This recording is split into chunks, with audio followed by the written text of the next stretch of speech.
Izin Pak, di sini saya akan mewawancari Bapak untuk memenuhi tugas saya, yaitu pengantar lahan basah. Kalau boleh tahu, dengan Bapak siapa? Bapak Kodri, Mas. Di sini apakah dominan dengan lahan gambut? Betul. Untuk lahan gambut itu apakah tanahnya itu bagus atau jelek Pak? Untuk Tanahnya bagus, cuma ya namanya tanah gambut kan hamparannya kan rendah.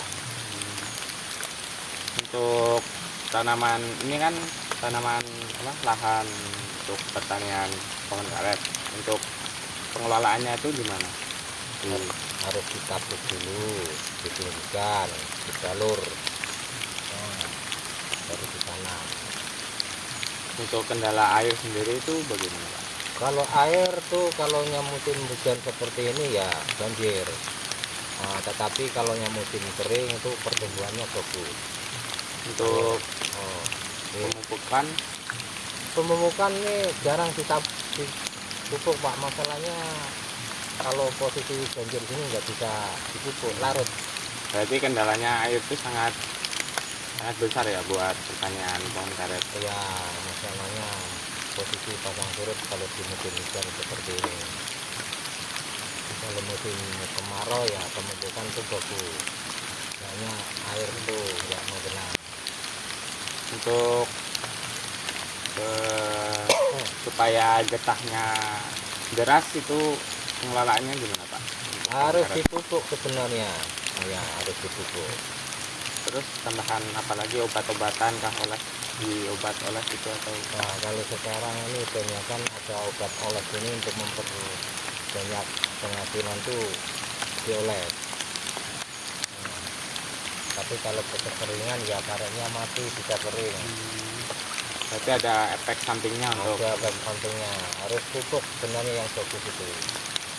Tapi kalau pupuk ini sekarang karena harganya yang nggak terjangkau mahal, jadi nggak bisa beli. Nah, harus ada konsultasi dari pertanian perkebunan tuh gimana pemberian pupuk dengan petani yang kecil ini kan harus ada gitu.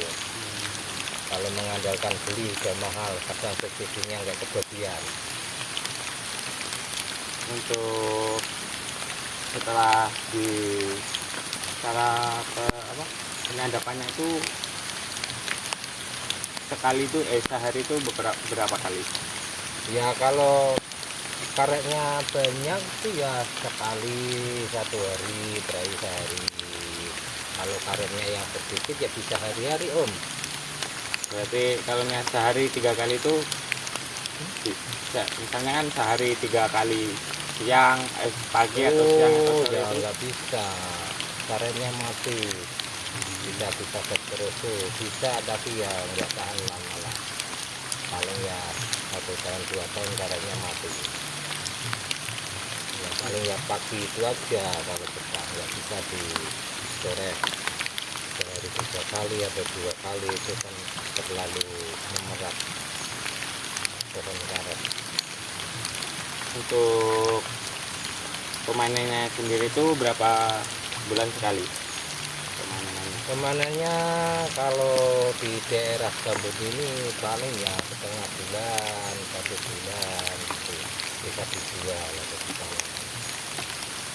Bergantung kederasan karetnya gitu ya? Tergantung penghasilan getahnya. Kalau getahnya itu lumayan ya setengah bulan bisa jual ya untuk cukup hari-hari gitu. Kalau yang mau ditabung banyak kan nggak bisa, masalahnya kan petaninya harus butuh kebutuhan sehari-hari kan harus dijual, nggak bisa ditabung.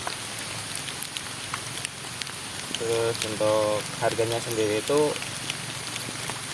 ketika per bulannya itu pasti ada naik turunnya. Nah, penyebab kalau harga itu turun naik, kadang turun kadang naik. Tapi kalau turun itu cepat, kalau naiknya lambat. Naiknya dari 100 rupiah 200, paling besar 500. Kalau turun bisa blok 2.500 3.000. Nah, itulah keluhan dari masyarakat petani karet ini, sangat mengeluh sekali. Karena apa? penghasilannya itu mengandalkan pohon karet. Jadi kalau harganya turunnya itu mengejutkan tuh, naiknya segitu kan petani karet tuh sakitnya di sini. Untuk Nah, bagaimana keperluannya? Masalahnya kan petani karet itu kalau harga murah kan nggak sesuai dengan padatan. Pagi-pagi harus berangkat, jam 10 pulang, jam 9 pulang, banyak nyamuk. Itu resikonya kan banyak nyamuk. untuk harganya sendiri paling tinggi itu sekitaran berapa Pak? Kalau untuk saat ini sekitar 7.500 7.000. Itu rendah atau paling tinggi? Wah, itu rendah sekali itu. Paling tinggi itu malah paling sekarang ini 8.000 9.000 itu enggak sesuai dengan harga beras sekarang. Harga beras tuh 11.000 10.000, harga getah enggak dapat. Makanya enggak sesuai. Petani kalau sehari itu dapat 10 kilo, kalau 7.000 itu 5.000. Wah, sekarang enggak sesuai dengan penghasilan hari-hari. Untuk kendalanya sendiri dalam pengelolaan pohon karet itu apa? Ya, pengelolaan karet ini ya terutama pupuk, biaya meninggikan bak balur, karena apa, lahan gambutnya harus perlu tinggi pohon biar ada subur. Kalau yang musim gini kan pertumbuhannya kurang, jadi pohon nggak bisa besar. Untuk cuaca sendiri itu bagaimana Pak? Apanya? Cuaca sendiri itu menentukan atau hujan kemaraunya gitu? Ya, menentukan. Masalahnya kan penghasilan kita itu kalau musim kering atau kalau musim manu kan nggak ada halangan. Kalau musim hujan lagi disore, lagi disadap hujan, nah hilang. Kena air, terkena Air ya, betul. Untuk sebelum ditanam pohon karet ini sebelumnya itu ada tanaman pertanian lainnya atau Sebenarnya ini lahan padi ya, berhubung kekompakan manusianya ini enggak kompak, jadi ada yang nanam padi, ada yang enggak panen, gagal panen, akhirnya masyarakat sebagian ada yang tanam getah, ada yang tanam sawit.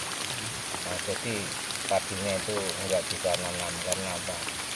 Pasang surutnya harus diolah semaksimal mungkin. Harus ada alat traktor, pemupukan, harus ditatur, macam-macam banyak terus ya. Kalau kok seperti karet kan agak ringan, cuma membiayai dipupuk gitu aja kan, sama di jalur ditumbuhkan sudah mantap. jadi sebelumnya itu tanaman pertanian. Baik Pak, terima kasih atas waktunya. Ya, sama-sama. Sebelumnya mohon izin Pak, di sini saya ingin mewawancari Bapak untuk memenuhi tugas pengantar dengan lahan bahasa saya. Kalau boleh tahu dengan Bapak siapa namanya? Saya Nggih. Bapak Dul Hamid. Nggih. Terus, Apakah di daerah sini itu dominan dengan lahan gambut? ya, lahan gambut.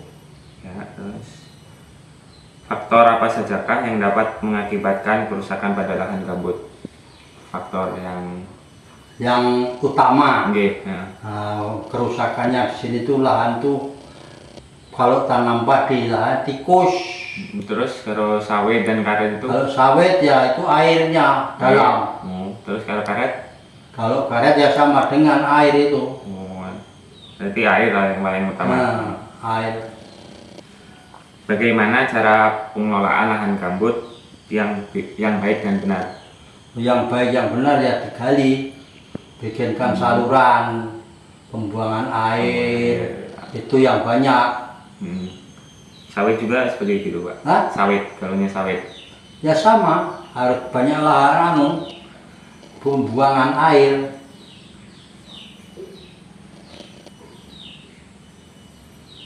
Usaha masyarakat sekitar memanfaatkan lahan gambut itu untuk pertanian seperti apa? Kalau tanaman Nggih, memanfaatkannya. manfaatkan itu ya itu kalau salurannya air itu bagus, perginya air itu bagus, jadi kelihatan kering. Kalau kering itu bisa dimanfaatkan macam-macam tanaman, sayuran bisa, karet bisa, sawit Oke. bisa, padi bagus. Terus apa yang harus dilakukan agar lahan gambut itu bisa lebih subur? Nah, lahan subur ya itu pembuangan air itu. Oh, intinya berarti pembuangan air ya Pak. Sebut kamu tuh. Masalah apa saja yang sering dihadapi pada pengelolaan kelapa sawit? Nah, kalau sawit ini ya masalahnya itu ya pengolahannya itu kan harus di tengahnya kering, bikin lubang, tanam. Terus dipupuk gitu. Iya, Pupuk kalau pupuk itu berapa sebulan sekali atau kalau pupuk itu bisa dilakukan 3 bulan sekali bisa, sebulan sekali? 1 bulan sekali bisa. Termasuk tergantung kemampuan orangnya dan hasilnya. Kalau hasilnya mau beli apa kalau nggak ada hasilnya? Terus apa penyebab naik turunnya harga kelapa sawit? Penyebabnya? Harga. Nggih. Harga itu tergantung tengkulak. Hmm. Kalau tengkulaknya lancar, buahnya bagus, bisa naik. Terus mengapa tanah gambut itu cenderung mempunyai kualitas tanah yang lebih jelek?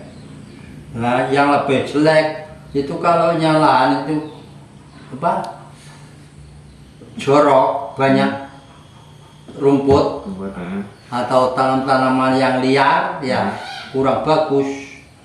Itu harus Ditabas dulu lalu dibersihkan, dibentuk. Kalau dibiarkan begitu saja mana bisa bagus. Jadi harus diolah dulu ya Pak. Nah, harus diolah. Misalnya tanamannya itu semaunya sendiri, yang mana bisa semi, kurang bagus. Baik Pak, terima kasih atas wawancaranya. Ya. Sekian. Bisa.